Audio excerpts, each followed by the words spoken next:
Estefanía Naro, ¿coincides con esta lectura o para ti qué es lo más importante a destacar de lo que está sucediendo en Estados Unidos? Principalmente me gustaría preguntarte cómo es que piensas que pueda continuar estos episodios que hemos observado ya desde hace varios meses con tanta tensión.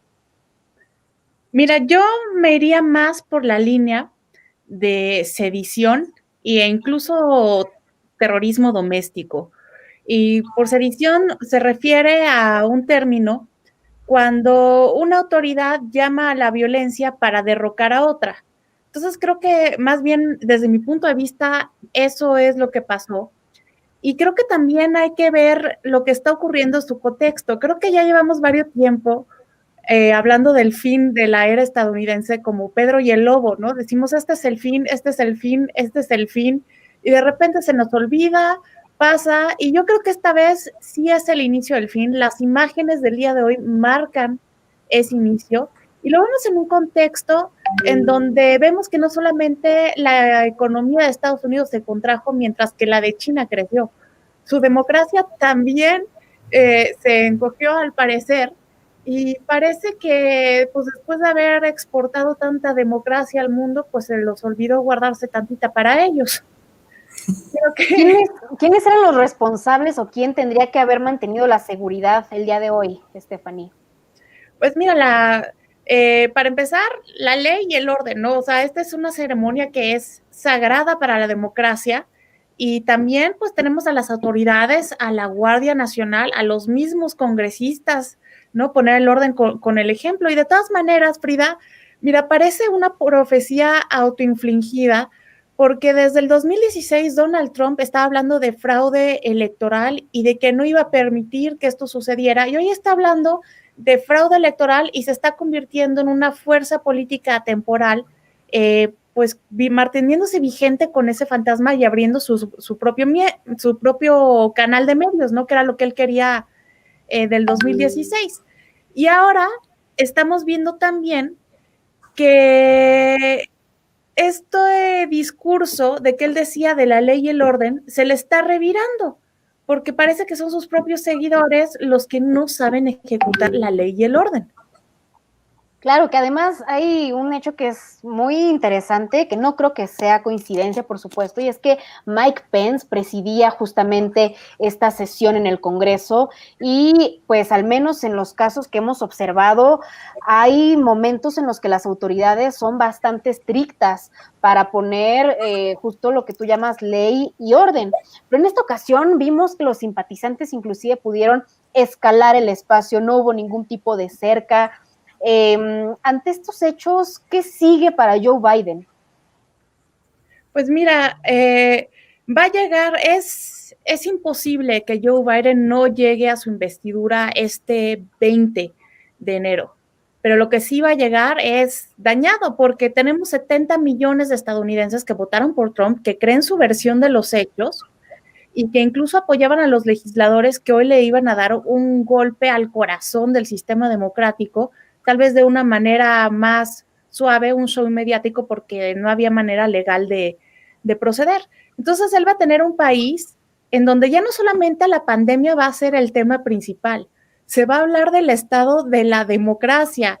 O sea, yo creo que los Santos Reyes le trajeron a Trump este deseo de que se dejara de hablar del mal manejo de la pandemia, porque ahora de lo que se va a hablar es del frágil estado de Estados Unidos, y esto es alarmante a nivel mundial, porque Estados Unidos siempre ha sido el referente, ¿no? De la democracia perfecta, del país que ha progresado por estos ideales, y estamos en un contexto donde primero hay un declive democrático.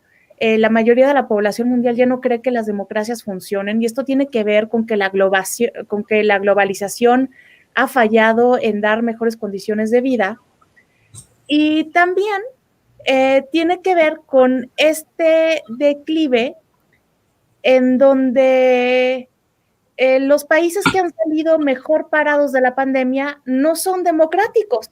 Entonces, el referente del progreso se está convirtiendo en otro sistema de gobierno, y eso a mí me parece alarmante.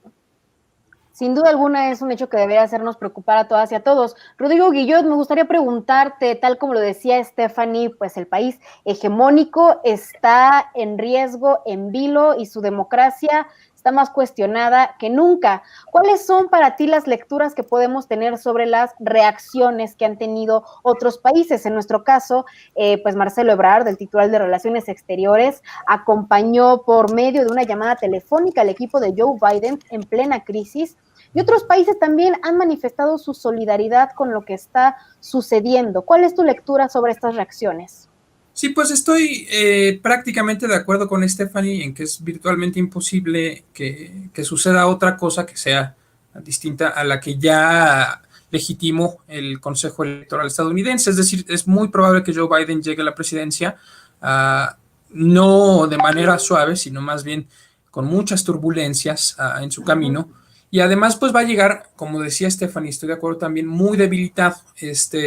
Yo creo que la comunidad internacional está consciente del momento de crisis, y si bien han habido pronunciamientos a favor del presidente, pues también del presidente electo también hay que destacar pues comunicados como el que lanza Venezuela. Regreso un poco a la ironía, que Venezuela todavía está bloqueada económicamente.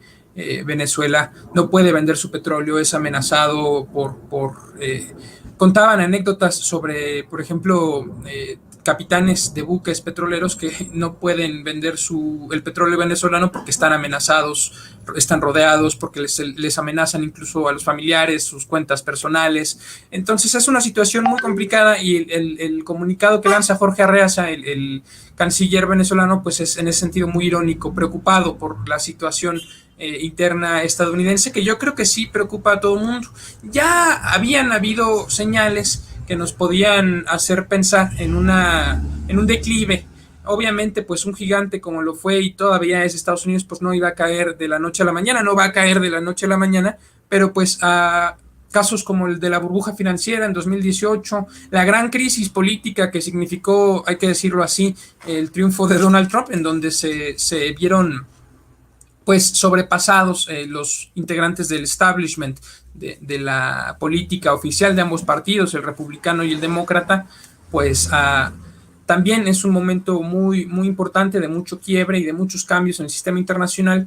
Y yo me gustaría regresar a inicios del año pasado, cuando todavía no sabíamos que la pandemia que estamos viviendo iba a volverse una realidad. De hecho, estábamos viendo pues justamente un golpe de estado en Bolivia, y la verdad es que las cosas parecían mucho más seguras para Donald Trump. Poco se hablaba de la posibilidad de que perdiera. De hecho, me parece que es un fenómeno muy raro que un presidente no se reelija. Solo ha sucedido algunas veces en la historia. Lo normal es que el presidente de Estados Unidos se reelija para un segundo periodo. Pero bueno, llegó la pandemia, y además llegaron diferentes explosiones sociales. Muy importante el que se desata en contra de la violencia policial racista por la muerte de George Floyd, un ciudadano estadounidense de color negro de piel, que fue asesinado pues solamente por eso, por tener un color que no es el blanco, ¿no? Porque la policía estadounidense pues tiene un comportamiento racista y muy violento para con su población afroamericana. Y bueno, esto desató una crisis política que fue poniendo a Donald Trump cada vez más en jaque. Y al final pues viene a resultar una elección muy cerrada, en la que ninguna de las dos partes adquiere un triunfo claro, me parece que hay que decirlo así, y donde además hay que destacar el papel que juegan los medios de comunicación corporativos y los grandes capitales que juegan también en las redes sociales. Hubo momentos muy estratégicos, muy específicos, en los que el presidente Trump fue literalmente censurado. Algunos de sus tweets fueron bajados de la red, porque el presidente hacía una afirmación de que había un fraude electoral. Y bueno, los medios de comunicación incluso dejaron de transmitir su discurso la noche de las elecciones. Es decir, empezaron a jugar un papel político, empezaron a tomar decisiones políticas, y rebasaron al cuerpo del gobierno y al cuerpo de los partidos y de las instituciones electorales. Es decir, estamos viendo cómo lo que llamaban democracia los estadounidenses, y quienes creen que en algún momento reciente de los últimos años Estados Unidos fue una democracia, yo no lo creo así. hay que ver las historias de represión a movimientos sociales, que es muy fuerte, no solamente al exterior, hechas por Estados Unidos, sino a su interior. Pero estos fenómenos que estamos viendo, esta crisis de representación política que se vive en los dos bandos, digamos, por decirlo de alguna manera, los pro-Trump, están explotando y apoyando a este líder tan violento, tan racista, tan fascista, porque no encontraron una representación en ningún otro miembro de la clase política, porque la clase política de la democracia liberal, o así llamada democracia liberal, pues no los representaba. Y por otro lado, pues muchos de los movimientos sociales que también explotaron en contra de la violencia racista, en contra del discurso xenófobo, fascista del ala republicana y más allá del Partido Republicano, pues tampoco encontraron un líder claro. Joe Biden es un político bastante gris y a pesar de la gran carga anti-Trump que tuvo esta elección, pues no sacó una ventaja amplia, e incluso pues muchos en Estados Unidos piensan que la elección más bien fue un fraude. Estamos hablando de un país gobernado por grandes capitales, por grandes corporativos, pero que no tiene una representación popular, y por los dos lados, por la izquierda y por la derecha, se está desbordando el sistema político y se está demostrando que el sistema institucional político, que se llama democracia formalmente, pero que yo diría no es una democracia, está rebasada y el país está en una crisis muy, muy fuerte. Bueno, en eso coincido, Rodrigo. La realidad es que Joe Biden, desde antes de que fuese electo como presidente, pues ha sido un ícono del establishment que más bien ha sido, a mi parecer, un poco tibio, pero también en temas pues del mapa electoral e ideológico, más bien una persona que está en el centro y que pudo recibir todos estos pues embates en los que se acusaba que este cambio podría abrir la puerta al socialismo, que Bernie Sanders, por supuesto, era pues acusado y perseguido, yo diría, entre varios seguidores estadounidenses por socialista. Pero en el marco de todo esto, más allá de la ideología, hay una segunda disputa que yo diría es bastante escandalosa, el hecho de tener a un presidente como Donald Trump llamando para conseguir 11,000 votos para que en Georgia triunfaran sus candidatos, bueno, en este caso los candidatos del Partido Republicano, y lograr amarrar al Senado, pues también nos habla mucho de un Donald Trump que se encuentra desesperado. Me gustaría preguntarte, Estefania Naro, si coincides con lo que comenta Guillot a niveles ideológicos, y ¿cuál es tu lectura sobre lo que está sucediendo en Georgia? ¿Qué podemos esperar de esa elección tan competida, en la que inclusive observamos que tanto Donald Trump como Joe Biden pues se movieron a este lugar para realizar eventos y tratar de mover la brújula del voto? Mira, en referencia a lo que estaba comentando Guillot, yo diría que más allá de una ideología, lo que está en crisis es el sistema de partidos en Estados Unidos, porque primero que nada, para la elección, para elegir a Joe Biden, se tuvo que vender el pasado y el futuro para olvidar lo tibio del presente, ¿no? Se vendió a Joe Biden como alguien representante de la marca Obama y a Kamala Harris como el futuro, para aliviar un poco esta tibiez que tú comentabas de Joe Biden. Ahora, creo que es importante ver que Estados Unidos ya no va a ser el mismo y las clases sociales cada vez están más divididas. La pandemia aceleró un proceso que ya venía en curso y tenemos que tener en cuenta que el trumpismo es una fuerza que llegó para quedarse. O sea, Trump solamente agarró el síntoma de un malestar que ya se venía arrastrando.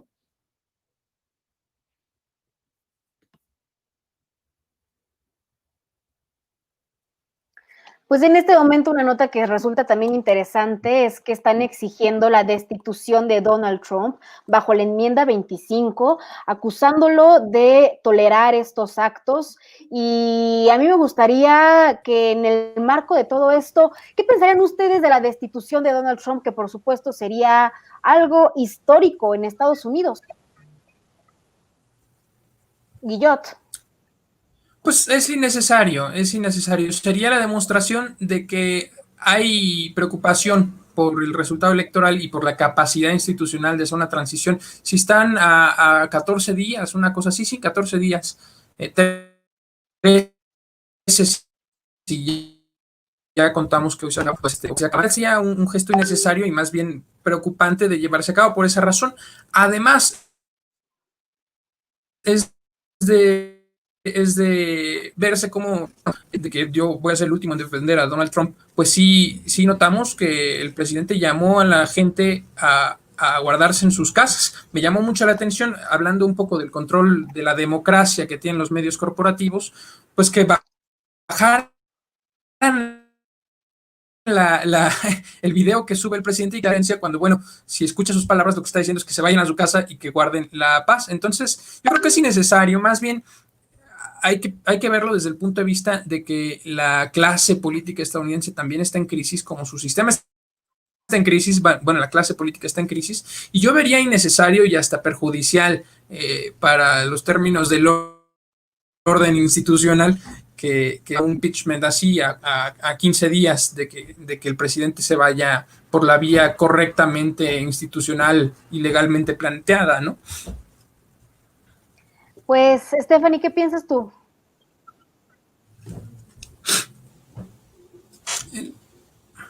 Creo que no te podemos escuchar. ¿Pudieras activar tu micrófono? Gracias.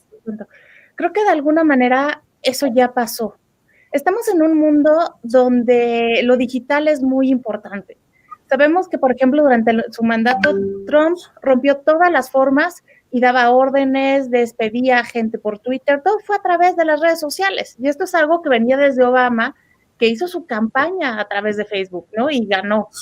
Entonces, ya vemos que empieza esta diplomacia digital, por así decirlo, que lo vimos cuando incluso sale el conflicto en Venezuela, que sale Juan Guaidó como una figura de la oposición fuerte, y entonces lo primero que hacen Facebook, Twitter, Instagram es quitarle la palomita azul a Maduro y ponérsela a Guaidó.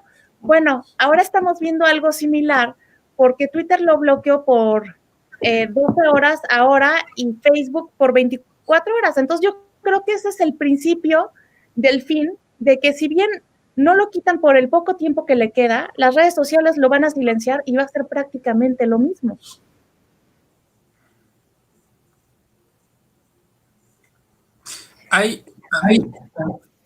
Te escucho, Rodrigo. Es que como no te veía, dije, pues le sigo.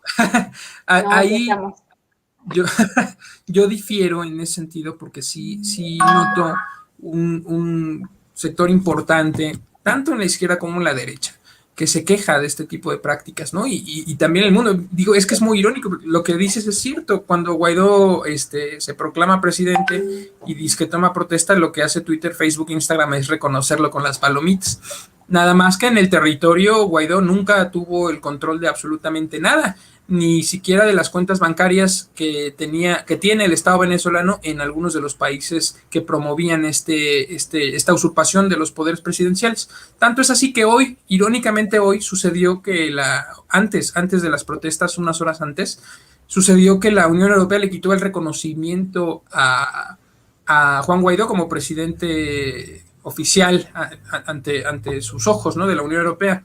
Y sí hay una diferencia entre lo que sucede en las redes sociales y lo que sucede en el territorio, en las comunidades y en las instituciones.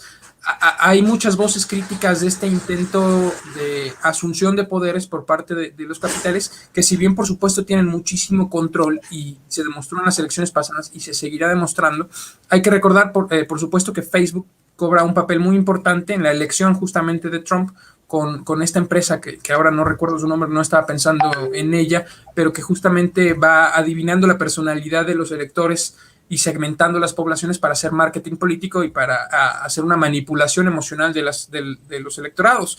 Es decir, hay muchas voces que se oponen a este control y también hay una realidad distinta a la que sucede en redes sociales, que no es efectivamente la misma, aunque sí tienden a buscar la coincidencia, sobre todo porque pues, las grandes corporaciones y las grandes redes sociales no son maquinitas que están ahí al vacío, sino que están dirigidas por personas que también han demostrado tener ambiciones de poder y que también han demostrado tener un papel importante en la política interna de Estados Unidos, la de muchos países y además en el juego geopolítico que ya incluye pues otras cosas más allá de las elecciones y de las meras instituciones nacionales, ¿no?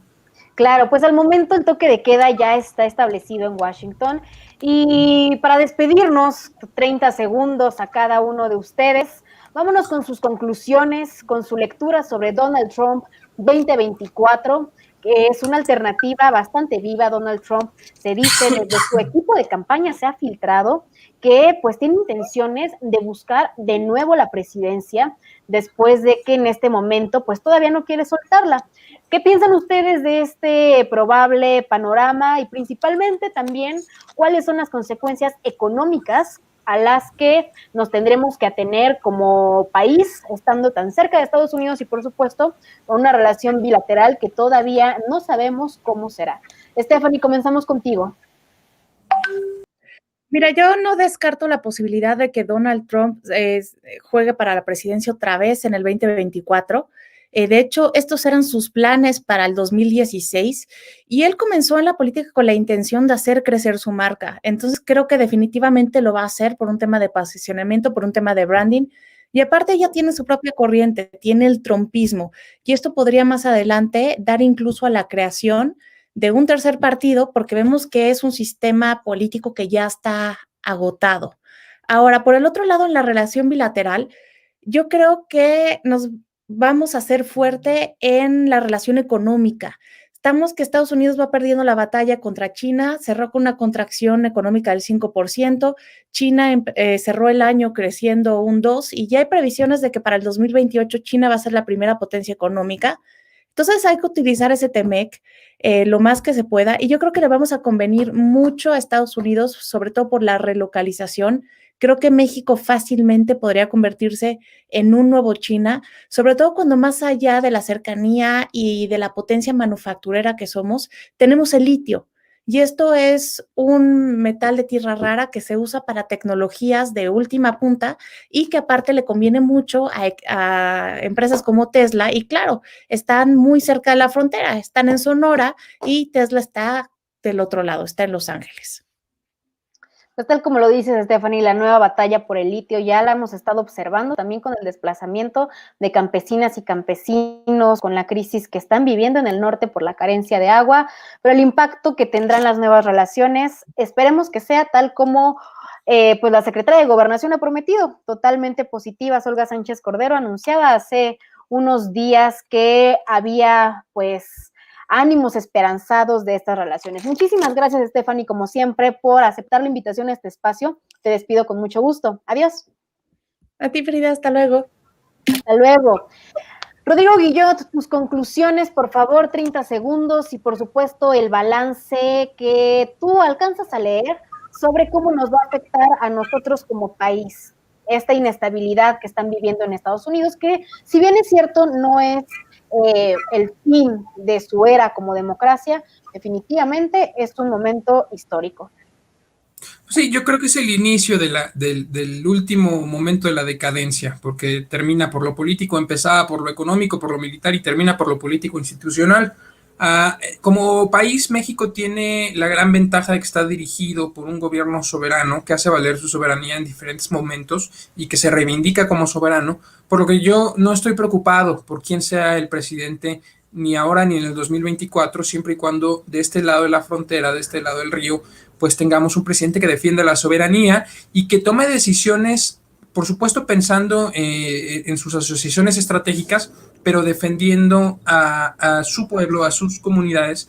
Lo decías tú muy bien, con la guerra del litio se han visto muchos desplazamientos de campesinos en las zonas en las que se han descubierto yacimientos, y yo confío en que el gobierno del presidente López Obrador no va a permitir que se pase por encima de la población y que si se va a explotar este recurso natural, que yo creo que es legítimo explotarlo, sea una con las afectaciones menores posibles a la naturaleza, y segunda, pues con respeto a los derechos civiles y humanos de las personas que habitan el territorio.